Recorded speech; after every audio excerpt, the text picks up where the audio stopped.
a rush of please go. You can look at, we have the links for the previous night school, so please go and look at those so you can walk through in a more methodical way all of that information that we just ran through. But now it's go time.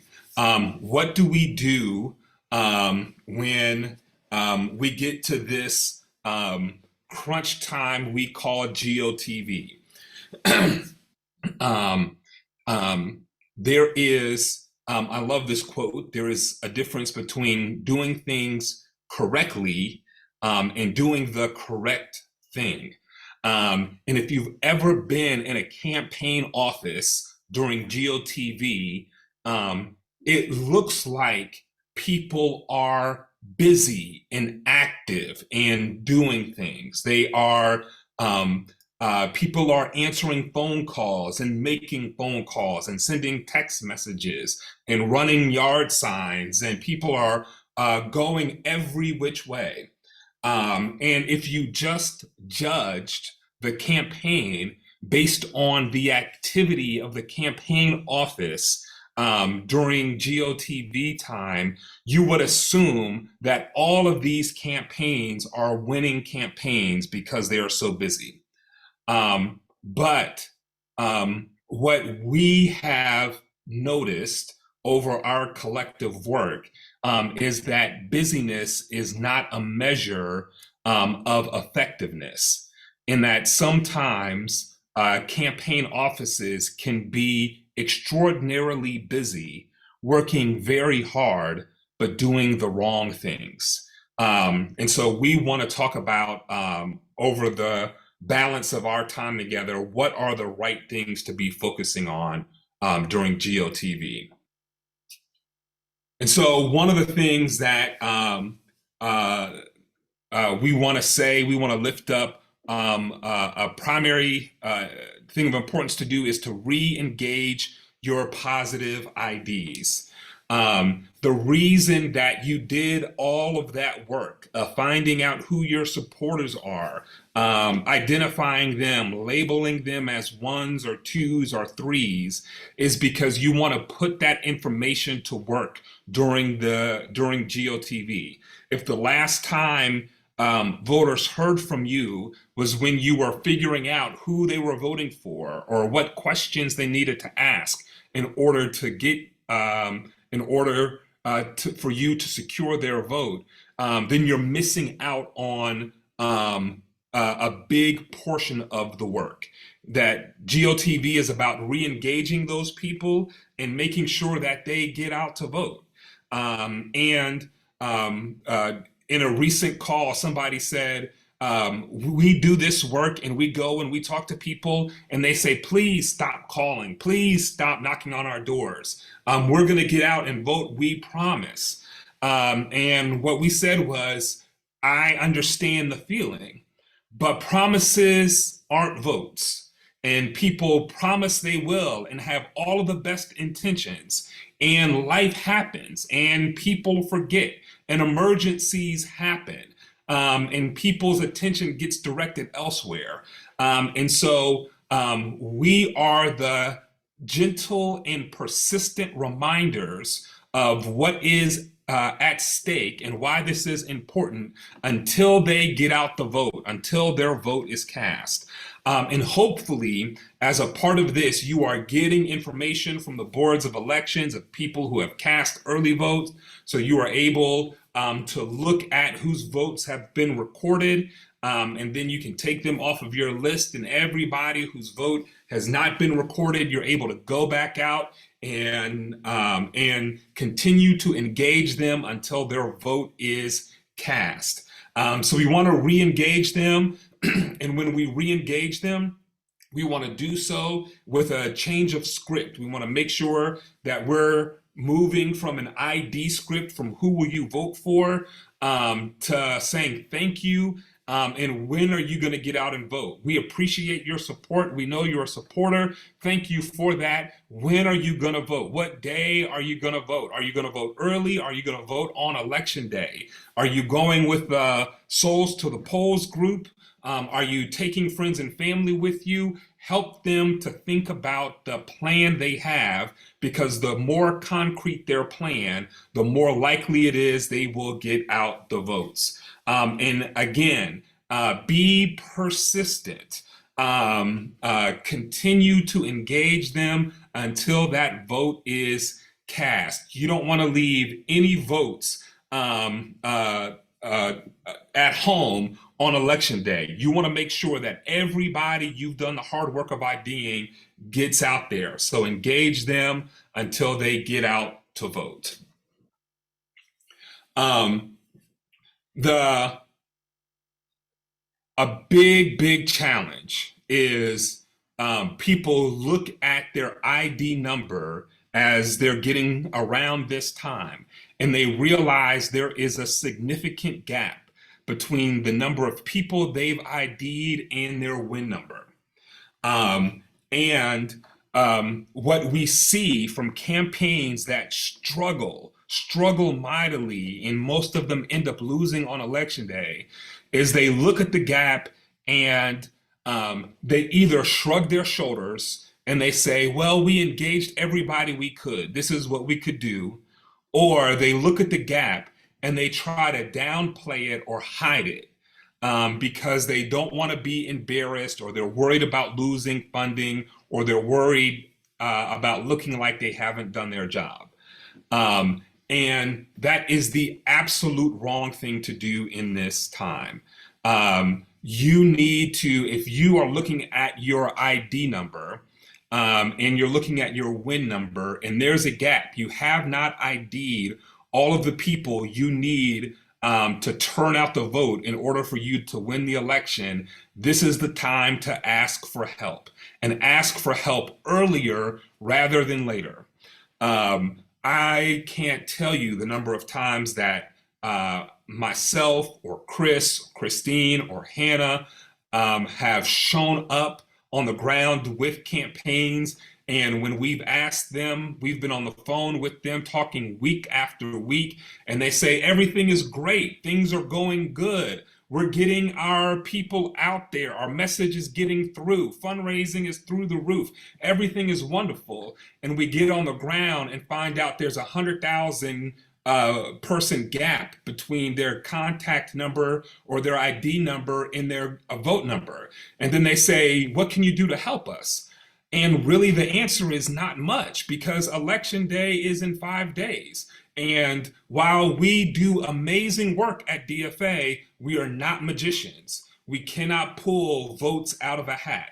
And so the time to say our ID number is lagging behind our win number is as early as possible, because what we can do 2 weeks out is a lot more than we can do 4 days out. And what we can do now, when we have 4 weeks before election day, is a lot more than what is possible 4 days from election day.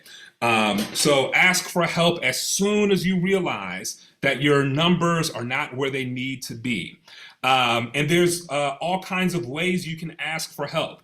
Ask your best volunteers to host a special shift.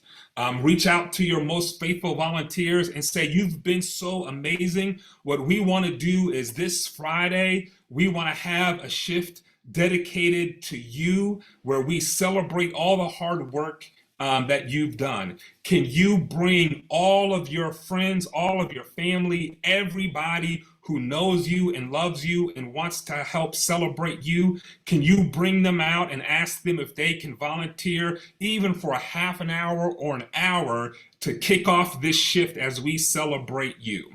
So that you use your best volunteers to help generate some energy around that.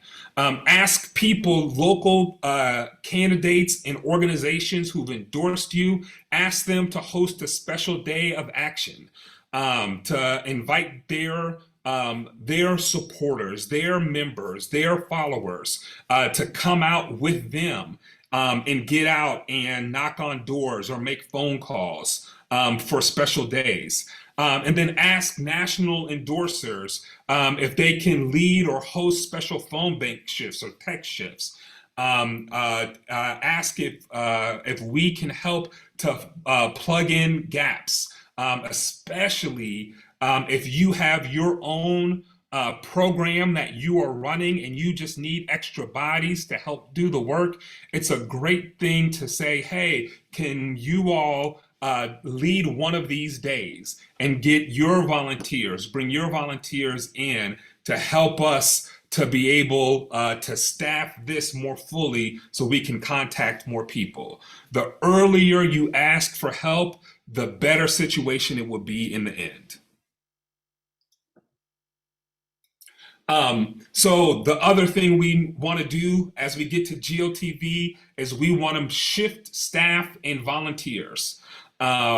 Your key staff, your campaign managers, your key field staff, the people who've been leading the work, you want to be able to free them up as much as possible in the final weeks and especially in the final days to be taking on other tasks that will arise, to be able to troubleshoot challenges that come up, to be able to be responsive to things that are happening. And so the tasks that need to be taken care of, the very important tasks that happen each and every day, kicking off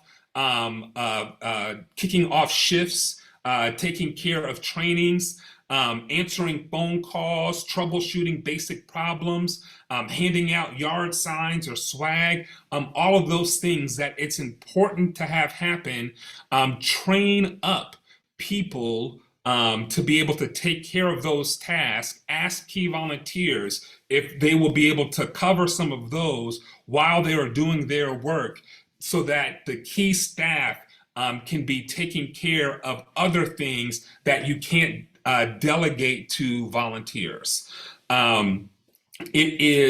It can really impact and stall the energy and momentum of a campaign if there are problems that are festering for 20, 30, 40 minutes because the campaign manager is having to train a group of volunteers so they can get out and canvass. All of that is important work and it all has to happen. But if you can get somebody who's been there, who's shown up, who's been faithful, who has skill around this, if you can get them to handle the routine tasks so that your key staff can handle the things that will arise that need to be responded to quickly, it will make life a whole lot easier. And then using endorsers and electeds. The first thing we want to say is debrief all relevant information. You have to be thoughtful about, we understand that campaigns have to be thoughtful about what they share with who. But if the people who you are in coordinated campaigns with, if you can't trust them with some of this detailed information, then there are a lot of problems that arise. The whole reason we're on the coordinated side, the reason that DFA isn't raising and spending hundreds of thousands or millions of dollars to be on an independent expenditure side and to run ads all day is because we want to work with you through the challenges that you have. And hopefully everybody who's with you on the coordinated side has a similar belief and a similar disposition, and they want to help you to work through the challenges. And so make sure that you are sharing the relevant information so that you can work through so that you can work through those challenges. Use your local leaders for persuasion. If you have a lot of people who you've identified as threes, a lot of people who are on the fence, a lot of people who you need to get over in the off of the maybe category and into the definite category. Use local leaders to help influence them. These are people who they voted for, they see them, hopefully they trust them. And so use your local leaders for local persuasion. And then use your national leaders and national organizations for motivation in media. We might not be the person who helps somebody make up their mind. Normally, if they are listening to us, they're already supporting you before we get on the ground. And so we might not be the best people to help persuade people, but we can be great to help motivate people. Let them know that you have national support. Let them know that somebody is taking time out of their schedule to be on a call to help support you. Use your national leaders and organizations to help motivate voters, to help motivate volunteers, to help motivate people to do the work. And you can do that at Canvas kickoffs, use as rally speakers, early vote events, all of those ways to help motivate people. And then now we are going to, I'm gonna pass the mic to Chris Scott to share some of his wisdom for candidates and campaign managers as you are getting ready for the GOTV time. Thanks so much, Nelson. So yeah, I always like to start with this. When I get to this time, I still have my first ever campaign manual from the Obama campaign in 2012. This is literally like a Bible for me that I've used for every single race. I've given copies of it to candidates because I believe so much in getting GOTV right. And so the first thing I always like to say, and a lot of these points are specifically for the candidates and the campaign staff that are on this call tonight. Number one, do not whatsoever, I don't care how much the sky falls, do not cut your field budget. I cannot stress it enough. I understand oftentimes when you're raising money as a candidate, consultants will say, you know, if we just put a little bit more in digital, or if we did one or two more TV points, at the end of the day, the only way that you can guarantee that you are talking to somebody and you are reaching them is by knocking on their door or picking up the phone. Do not cut into that field budget whatsoever. And I would say for anybody that's an organizer, ask for the resources that you need. If you're a candidate, ask for the resources you need. The worst thing that can happen, somebody can tell you, no, we don't have it to give. But if you're working with your local Democratic Party, if you're working with endorsers, ask for what you need.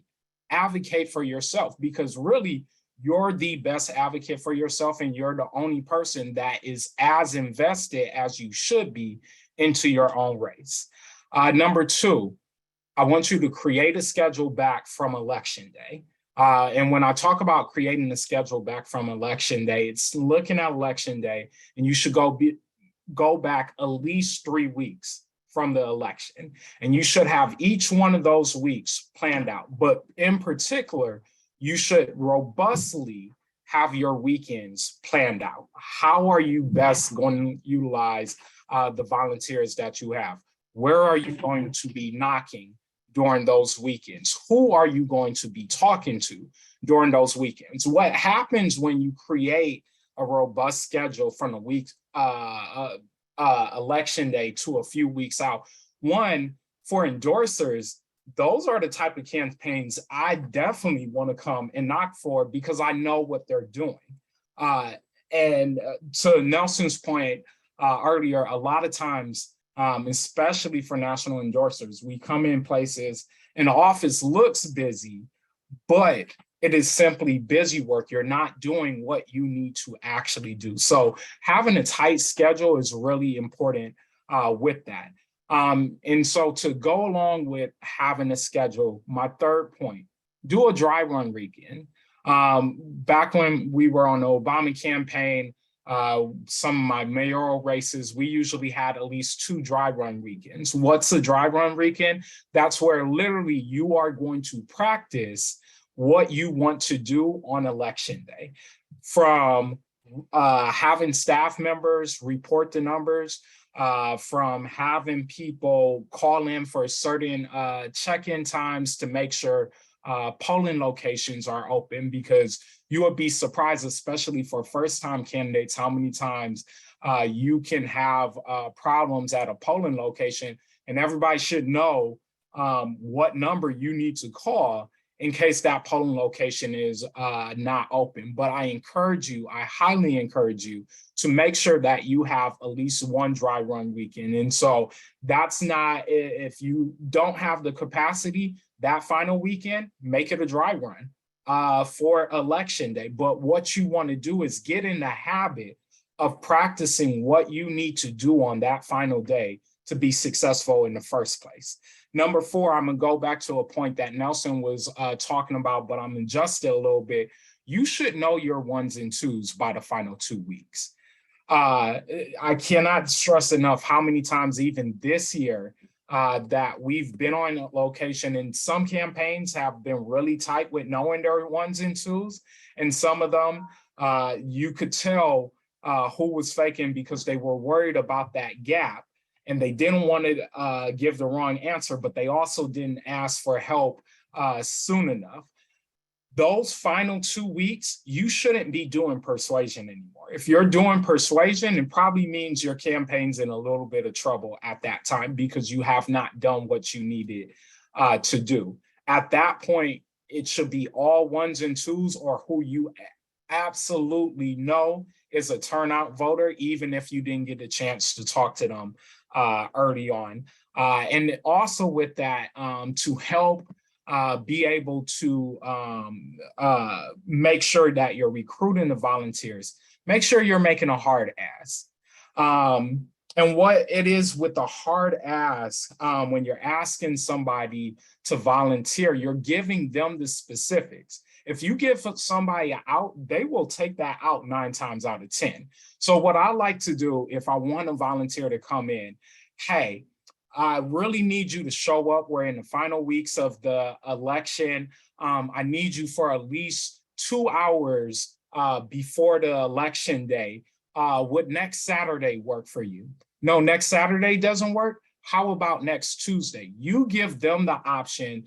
And what I usually tell people for a hard ask, make them go through at least 3 asks. And if you still haven't got it, okay, that's okay. But make an ask at least 3 times before you take a definitive no with the volunteers that you're trying to recruit. Because again, it's GOTV.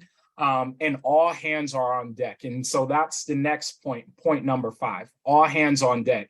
And so what that means is, it's not just about having volunteers. If you're a candidate and you're not knocking on doors that final month, there's a problem with that. And I know, again, you're going to have your finance staff pulling you and say, hey, we still got to fundraise money. The number of times that I have literally had a candidate in the car with me, still fundraising as we're pulling up to another door. You can do both. You can walk and chew gum at the same time, but now is not the time to play, because it's time to leave it all on the field for yourself. 6, I'm gonna go back to properly using endorsers. And so the 2 things that comes with that is ask and make us say no to you. But if you do not put out an ask, we cannot read your mind. We can't help you with what we don't actually know. Make us tell you no. And then secondly, again, it is so crucial to have that schedule done. Making that schedule back from election day and know how you're properly going to utilize. The worst thing that can happen is if you do get endorsers to say, hey, we're going to come in and we're going to do a weekend for you, or we're going to do a day of action, and we get there and you don't know where you want to send us. You don't know what time you want to send us out. You don't even know if you want us to train. And what I would say, I'll speak on behalf of DFA in particular. There is not one staff member, from our CEO, myself as a chief political officer, Nelson, our organizing director. We do it all. We're fine with doing the training for you. We're fine with knocking on doors and making phone calls for you. But we expect that when we go somewhere to be put to work and to know what's going on and not to be standing around for a long time. So properly use your endorsers, whether or not they're training, whether or not they're a surrogate, whether or not they're going to be speaking at a rally, but have that schedule out. And really, by, I would say, probably the third week of October, you want to start to make sure that you have something that if you get a surprise surrogate or endorser to come in, that you have something scheduled out for them to do. And then the last but not least, and this goes really for everybody, from the staffer, from the candidate to the volunteer, know your election protection hotline. I think, especially after 2020, it's always a crucial thing that happens where you see problems at polling locations. I'll give a story in 2012. And again, I have so many good memories from that, but so many things that taught me and had me ready for these later higher positions. 2012, on election day, I woke up at 5 a.m. in the morning. By 7 a.m., all my polling locations were supposed to be open, and I had to call around to my volunteers to make sure they were open. Well, in one particular location that was one of the highest turnout precincts that we needed in Hamilton County, Cincinnati, Ohio, even though the polls were open, they only opened one of the 12 machines that they had. So we had to call the voter protection hotline to quickly get somebody out there to, one, assess why are these other machines not open? Are they not working? Or is it simply somebody trying to divert efforts? And we were quickly able to get that fixed. But everybody, whether or not you're a volunteer, staff, or candidate, you should have the voter protection hotline for your area, and you should have that posted throughout your office. You should make sure, if you have a Google Drive and you're working with that, have that posted there, but everybody needs to know that number because oftentimes, and I don't want to scare you, but oftentimes, even if it's minor, something always happens. And in best case scenario, you never have to use it, but I would rather you have it and not have to use it than be struggling to find it and scrambling to find it on election day. And with that, I will turn it back over to Nelson and Hannah.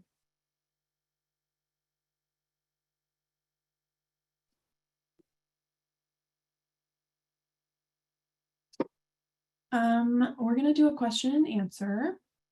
So if anybody has any questions, drop them in the chat.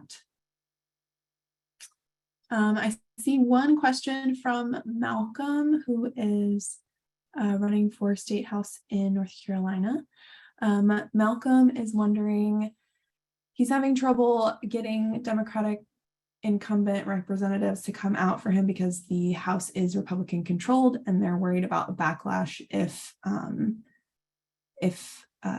Democrats come out. They're worried about a backlash that Republicans might target them with their bills or any sort of backlash from Republicans. Malcolm, can you unmute yourself and explain that a little bit further, just to make sure I'm fully understanding the question you have? Can you hear me? Yes. Yep. Okay. The question is, right now, the Democratic Party supports my candidacy. But in our town, our city, controllers, commissioners, the mayor, they're all Democrats. And the incumbent is a Republican under a General Assembly that's all Republican.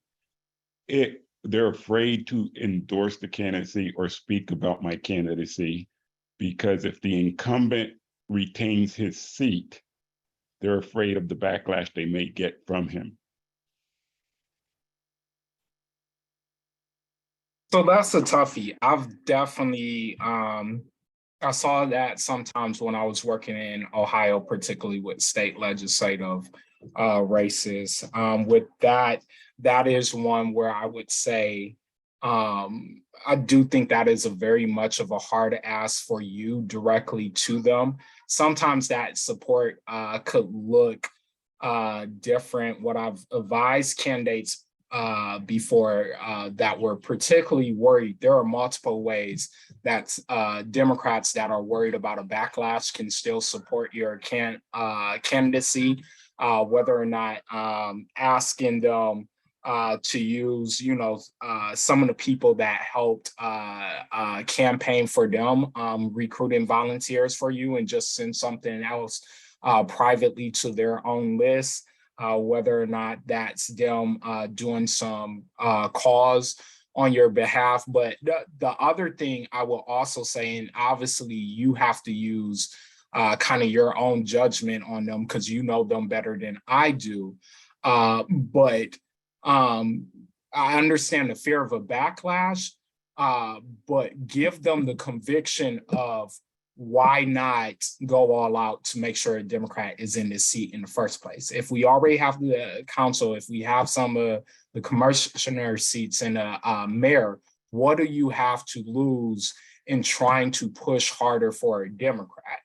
And call them on that. Again, use your judgment. You know which ones you can lean a little bit harder on properly, but lean into that message and make them feel the conviction of, if you're going to be a Democrat, regardless of if the Republicans control the state house, if we continue to operate out of fear, we're not going to get more Democrats to get the North Carolina state house back in particular. And, for North Carolina, I really hear it, was heavily invested in North Carolina in 2020. Even here at DFA, North Carolina is the state with the most endorsements from us. We have 20 endorsements in that state, and a lot of them are state legislative, but lean on them and push them for their conviction with the ones that you can. And from the other ones, look, if you can't show up in public on me, then find a way to help me behind the scenes, because there is a lot of ways that they can still be helpful if they truly want to help you. Does that answer your question? Yes, in part, because what happens historically is with the new remapping, you're the unknown coming into campaign in a new district that basically doesn't know you, but they know the incumbent and they know the GOP, the party, and how they operate against opposition. So the fear is really there. So it doesn't matter who you lean on, it's not going to work because they're not willing to put their name on a check because they can be found out who did it because it's public record on your financials. So everything you try to do, they find a way to say they cannot expose themselves to that, even though you supported their candidacy when they were running for the city positions to make sure that they were elected. So, and Malcolm, again, with that part, because I've definitely dealt with that before, as far as putting their name on a check, but them finding a way to help fundraise for you or get you volunteers gives them an out to not have their name out there, particularly with your district. That's a district that, unless it's completely different, and correct me if I'm wrong, just in 2018, that was a very competitive district. for the Democrats that were running out there. I know 2020, I think it was a little bit further out, but just even 2 cycles ago, that was a very competitive House district in North Carolina. And so that's why I said, if they're afraid about having a paper trail, particularly with the checks, give them some other options that they can help you with, and ask for that, and supplying some of those other options that I mentioned, whether or not it's sending something out to their own personal volunteer list of Democratic supporters, or asking some of the folks that they know are staunch Democrats that supported their campaign, if they don't want to write a check personally to try to support your campaign. And I apologize. It's a tough and it's unfortunate situation, but that would be the best advice that I would give you, that I've done personally with candidates in the past to try to get around some of the areas where I had particularly state legislative candidates that were worried about that backlash, or mayoral candidates that were worried about that had, other Democrats that were worried about a backlash. Chris, if I might, I had the experience in, this is Ed Trevor in Silver Spring. I was in North Carolina during 2008, and we had a very strong congressional candidate going against Patrick McHenry, and the legislative candidate in McHenry's home area refused. Well, he basically said, "Stay away," to the congressional candidate, and you get those kind of fears, and it ends up hurting your own campaign. That you got to convince these people that we need each other, and I think that's important to say as well. I would also add that, endorsements are sometimes insider baseball. So, taking this to the streets and going to folks that have already voted, or are your strong supporters, get them to post on social media, like why they voted for you, that they've already gone and voted, how happy they were to vote for you, those kinds of things. Have phone banks that are all about relational outreach, right? So, you're not only talking to a voter, maybe somebody who's already voted, but you're asking of that person, like, can you take 3 people to the polls for me, or, that kind of thing, right? Because for the most part, there's nothing more powerful than word of mouth. And that is true, beyond campaigns, right? That's true in marketing, that's true in everything, right? So if you can get other voters to talk about why they voted for you, or why they are going to vote for you, or on and on and on, like, that is super powerful. And if you need to have just a short meeting with your core volunteers to say, like, hey, I need you to get 10 people to the polls for me, and make that commitment and challenge them to do that, I think that's going to go a long way as well. So, like, cut the other guys out who are too afraid of, backlash or anything like that. I think that is a very thorough answer. I would also just add that you can use your other national organizations and endorsers, anyone that has relationships with those candidates that aren't coming out for you, and kind of weasel in the back way, and see if they can apply pressure to anybody you're not hearing back from, or if they can host an event and list that candidate or elected official as another co-host on the event. So it's more of an event from the organization and not so much from that candidate, but they're still bringing their base out for you. Anything like that where we can weasel it in the back is could be effective as well, if you haven't already done that. We have some questions also in the chat about recruiting volunteers, having struggles getting people out, specifically on phones and doors. Everybody wants to text and write postcards, which we definitely feel here as well. So if anyone from DFA wants to address the issue of turning out volunteers and getting them to move into direct voter contact as opposed to more passive voter contact. I'll start and then I'll let anybody else chime in. I feel like so many times I've been on campaigns where at times it is a real struggle, but I think just in general in 2022, I think everybody is feeling that across the board a little bit with just fatigue and unease.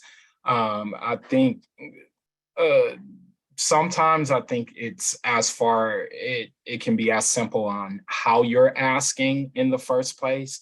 And I hate to say that in a way of ensuring like you're not asking properly, but sometimes it can be making little tweaks to your ask with that.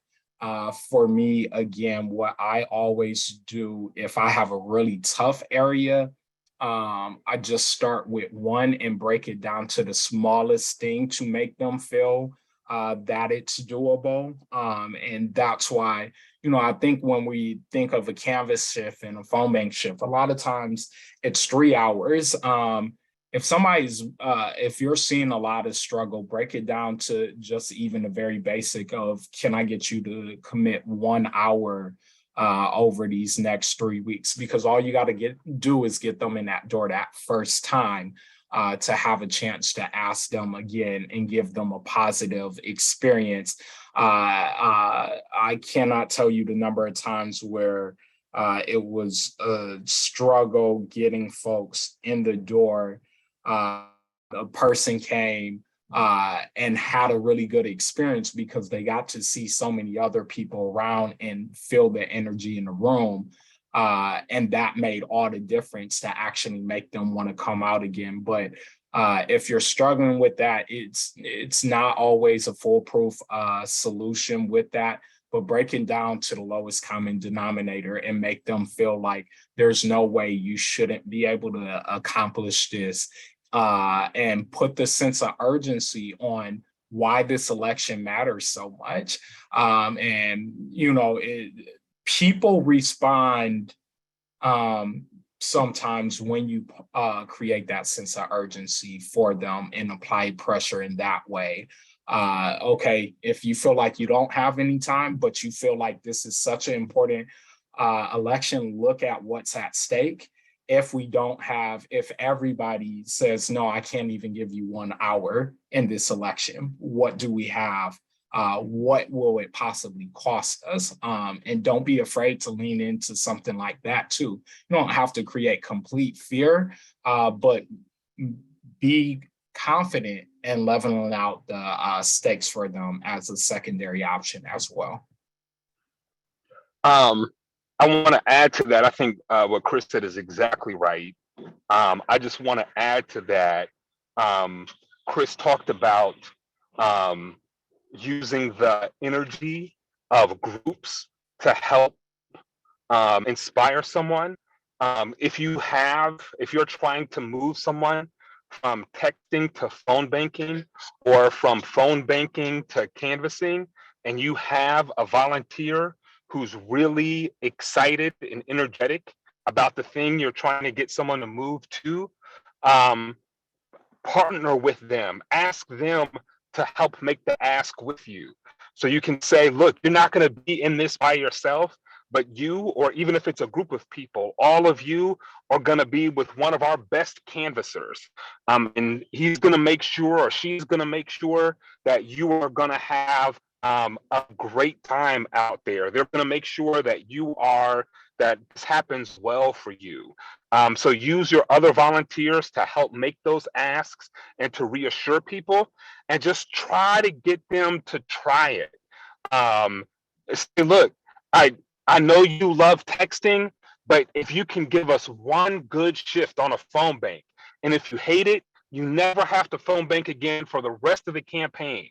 But give us one good shift, and see how that works, and try to get them to do the one, because most of the time it's the fear that is bigger in their head than the actual challenge they have. And if you can just get them to break through that initial barrier, then most times you can get them to keep at it and to continue on throughout the campaign.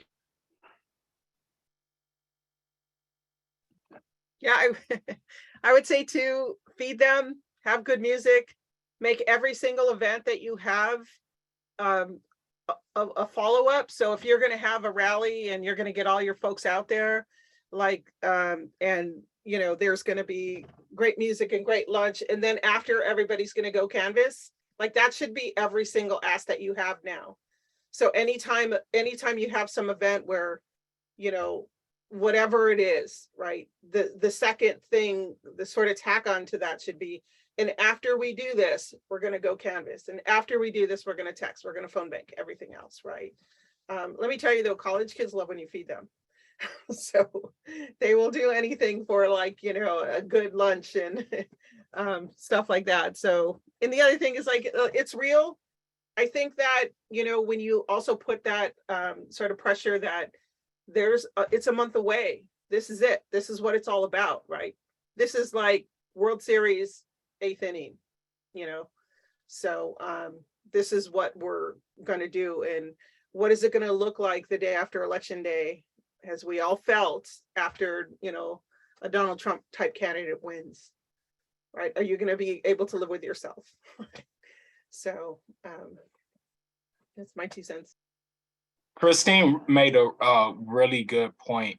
College students have been some of my best volunteers, in the way a lot of times I've done it on campaigns was create a quote unquote internship program that didn't exist for the last month because it was something that they could put on their resume. And I remember even I got in some high school students one time, and I was like, you know, if you come out and you're doing it for this, I will personally show you how to write it on your resume. And if you want a recommendation for that time you spent, I will personally write it for you myself. I also highly encourage you, if you make a sample internship program and you have in your budget, definitely offer to pay your interns at this time. But yeah, another great way. Linda asks, how do we do that as far as an internship offering? Generally, what I've done is I just created a rubric. I said, hey, you know, for example, when I was doing the mayor's race, the Adrian Garcia campaign is hiring for our fellowship program, or recruiting for our fellowship program. Fellows are expected to do anywhere between 3 hours to 8 hours per week. And if your college offers credit, then we'll sign whatever you need for the credit. And if not, you know, we were able to pay. So we also offered, let them know, like, here's the weekly stipend that comes along as long as you fulfill your required hours for it. But literally, you can cater it to your campaign and make it what you need. But again, I would say be reasonable, especially if you're dealing with college students and high school students for the type of commitment that you're asking for. And then be clear in what are the roles of a intern, like what will they be doing, and make sure it's on your official campaign letterhead, like have your campaign logo. Nobody just wants like a generic Microsoft Word document. It should be an official document, as if you were hiring an actual staffer. I feel like I'm tagging on to we're all answering all these questions in a million parts, which is great because we all have different areas of experience. But the only other thing that I would add is that, and if you're having trouble getting people in the door, just make sure you're increasing your volume of calls. If there's any way that you can train up a key volunteer to be doing volunteer calls, you should be doing volunteer calls. Your staff should be doing volunteer calls. You have to get people in the door. If you don't ask them, they're not going to come. Just posting an event on Facebook is not going to get people to come. You have to actually personally invite people to come out and let them know what the expectations are, let them know what they'll get in return, whether that's swag or meal or whatever you're able to offer. Just make sure you're actually making the ask if you're not already doing that. I'm going to pop to Ed. Ed, your hand is up. Was that for a previous question, or do you still have a question? I'm sorry, it was previous. Okay, I was no following up problem. on Malcolm's item there. Gotcha. Sorry about that. No problem. And then I think the next question came in the chat.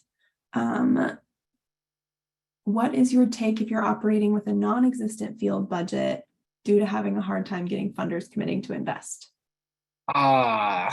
Jenna, one, I'm glad you asked, because we were literally talking to your candidate over the weekend while she was in DC.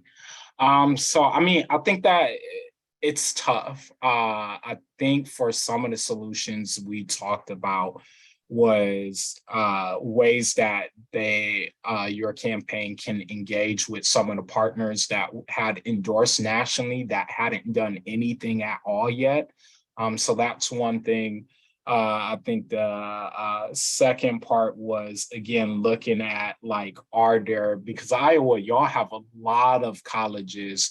I know y'all are working, so I think if you're struggling with the field budget, then I do think what Christine said, and looking at even the community college or looking at the colleges that offer course credit as an option for like poli-sci students and stuff is another thing that would definitely be very beneficial to y'all. But I think part of the thing for you all is going to be leaning on endorsers that have endorsed your campaign and seeing how they best can utilize their network. One of the other things that came out of our conversation was, all right, potentially we're trying to see whether or not we can get some of our members from Illinois and particularly maybe some folks from Missouri to come up for a weekend and do stuff for your race. So those would be my suggestions to you for now. But I also know I have a lot more conversations coming up with your campaign manager as well. So I do know we in particular are definitely trying to help bridge that gap for you all.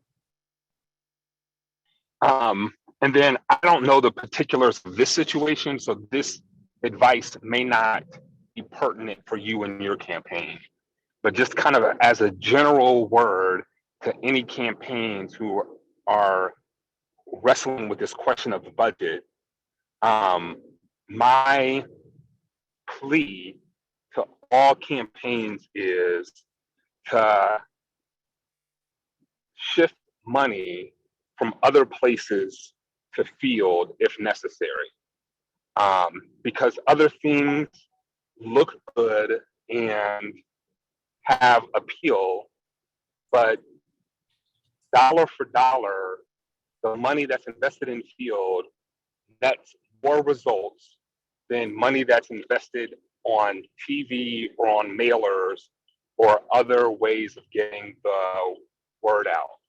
That you will get more voters per dollar in money that's invested in field than money that's invested on TV ads and radio ads or mailers.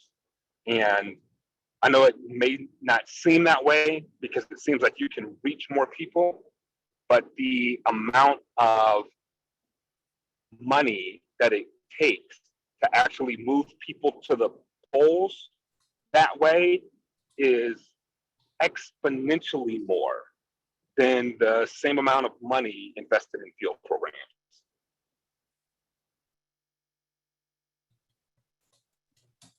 I would just add to contact your unions, your union endorsements, to be sure that you're making that ask of them to come out every Saturday between now and election day, and then call the 6 and 6s, which I think is a really good phone bank. People who voted 6 times in the last 6 midterms, or however you want to do it. But these are people who are engaged. They watch Rachel Maddow every day. They yell at the TV, and no one's ever asked them to come in, volunteer on the campaign. So that's a good phone bank to have if you have the time with a few volunteers.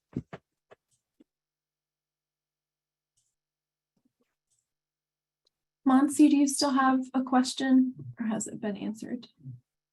Somewhat. I was just gonna comment on the college student. I'm a college student. I am working for Jamie McLeod Skinner. I'm her field organizer. So, and I've actually started working for her when she ran for Congress in my hometown in Oregon when I was 15. So she offered me a job when I was 15, and ever since then I was involved in a lot of political campaigns. And so I can tell you that, with, paid internships are awesome. I was not paid in a couple of local, state rep, state senate campaigns, but what they did offer me was networking opportunities. That's super crucial, and, make it known too that that's a possibility. And as well as, kind of what you'll be able to learn and what skills that you can gain just based on working, on a campaign. So I owe it a lot to my career right now. I go to Oregon State University. And I'm kind of, starting to get more interested in campaign work just based on my experience as a high school student.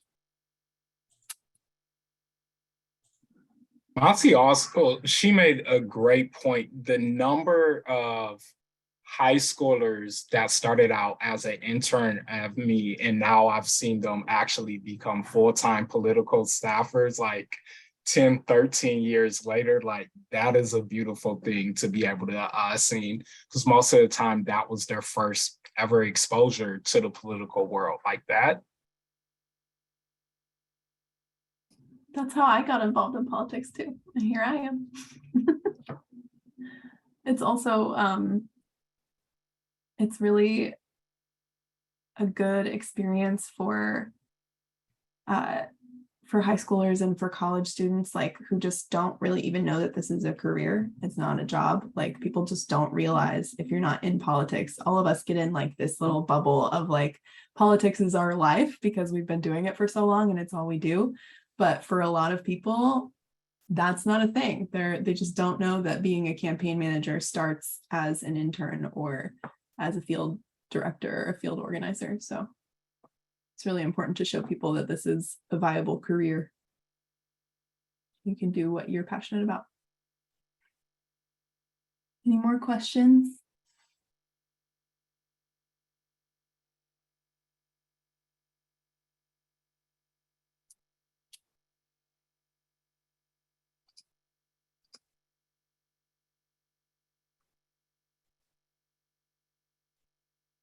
Yes, this session was recorded and we will put it on the Night School RSVP page with the rest of the session links. But we will send all of the session links out to everybody who RSVP'd with that link. So if you haven't RSVP'd, if you somehow got here and you haven't RSVP'd, I will send the link in the chat so that you can RSVP in reverse. And then I will also say for the candidates and campaigns that RSVP'd, if you would like to get a copy of a sample TikTok schedule that you could create for GOTV, let us know, and we can send those materials over to you as well. Also, if you are a candidate, okay, here's the RSVP link. If you are a candidate and you'd like to stick around, raise your hand.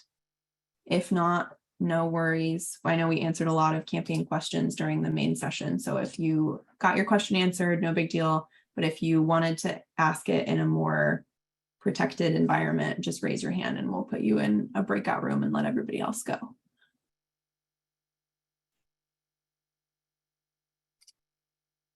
In the meantime, thank you all so much for coming to our final night school. I'll let Chris close us out. And then while he's doing that, make sure you raise your hand if you would like to stick on for a little while. Well, again, I just want to thank everybody so much for coming out tonight. I hope you found this session very informative for you. Definitely for our endorsed candidates, again, don't forget what I said. make sure you ask. The worst anybody can ever do is say no. So we want to definitely know what are the challenges and what you're thinking about coming down the stretch. But without further ado, if you're not a candidate or a campaign staffer that doesn't want to stick around, I will bid you adieu and have a great evening. Thanks, everybody.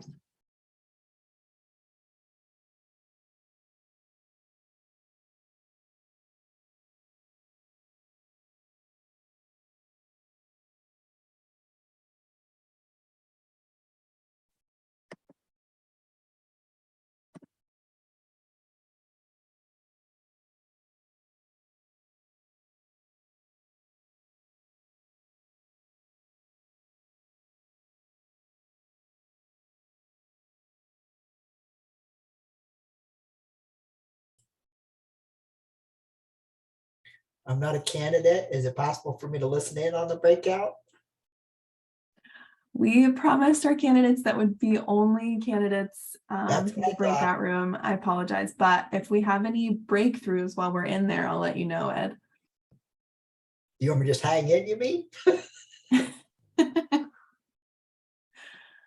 All right, I'm gonna hop over there. Have a wonderful evening.